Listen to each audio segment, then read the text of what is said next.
بسم اللہ الرحمن الرحیم۔ یزید کی والدہ کا تعلق قبیلے میسون سے تھا۔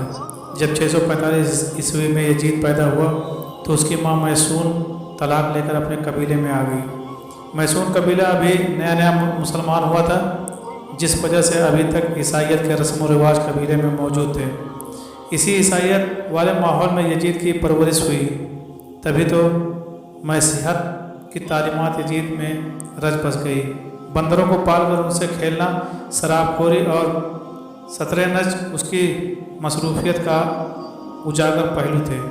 انتہائی مخالفت کے باوجود یزید 60 ہجری میں تخت نشین ہوا۔ حکومت ملتے ہی یزید نے مدینہ میں موجود گورنر عتبہ کو خط لکھا کہ ہر صورت عبداللہ بن جبیر، عبد الرحمن بن ابی بکر، عبداللہ بن عمر اور نواسے رسول صلی اللہ علیہ وسلم سے ہر صورت میری بیعت لو، لیکن ان سب نے بیعت سے انکار کر دیا۔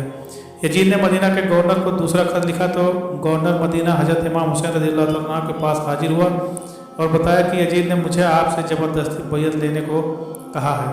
جب امام علی مقام نے دیکھا کہ مدینہ میں قتل و غارت اور فساد برپا ہو سکتا ہے، آپ نے ہجرت شروع کر دی۔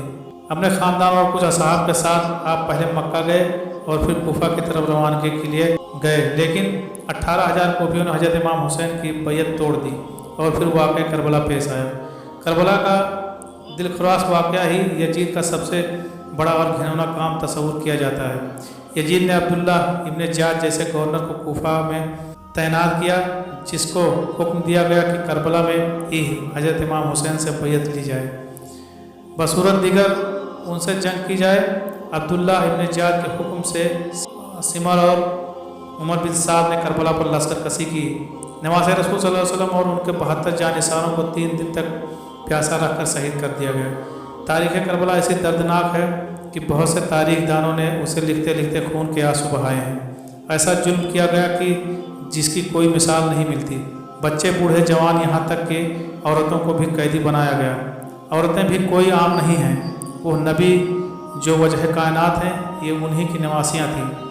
پھر یزید کے دربار میں جب امام حسین رضی اللہ تعالیٰ عنہ کا سر مبارک پیش کیا گیا تو اس نے آپ کے سر مبارک کی بھی توہین کی اور کچھ ایسے آثار پڑھے کہ بعض تاریخ دان تو یزید کو فاسق فاجر ہونے کے ساتھ ساتھ کافر بھی قرار دیتے ہیں۔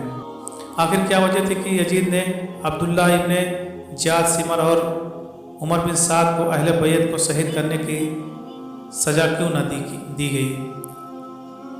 کیوں واقع کربلا کے بعد بھی یزید کی موت تک عبداللہ ابن زیاد کوفہ اور بصرہ پر یزید کی طرف سے حکمران رہا؟ ایسے واقعات کے باوجود بھی ابن زیاد جیسا شخص اپنی مسند پر برانجام رکھنے کی وجہ یزید کے پاس آخر کیا تھی؟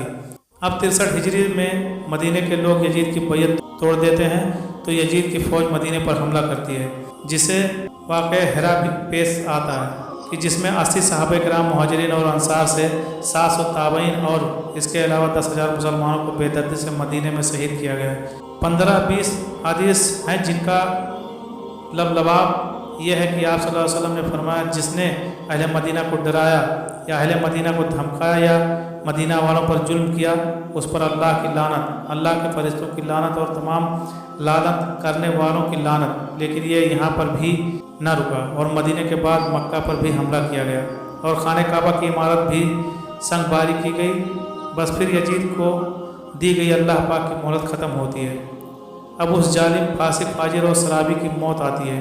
اس کی موت کے متعلق 3 طرح کی روایت تاریخ کے کتب میں ملتی ہیں۔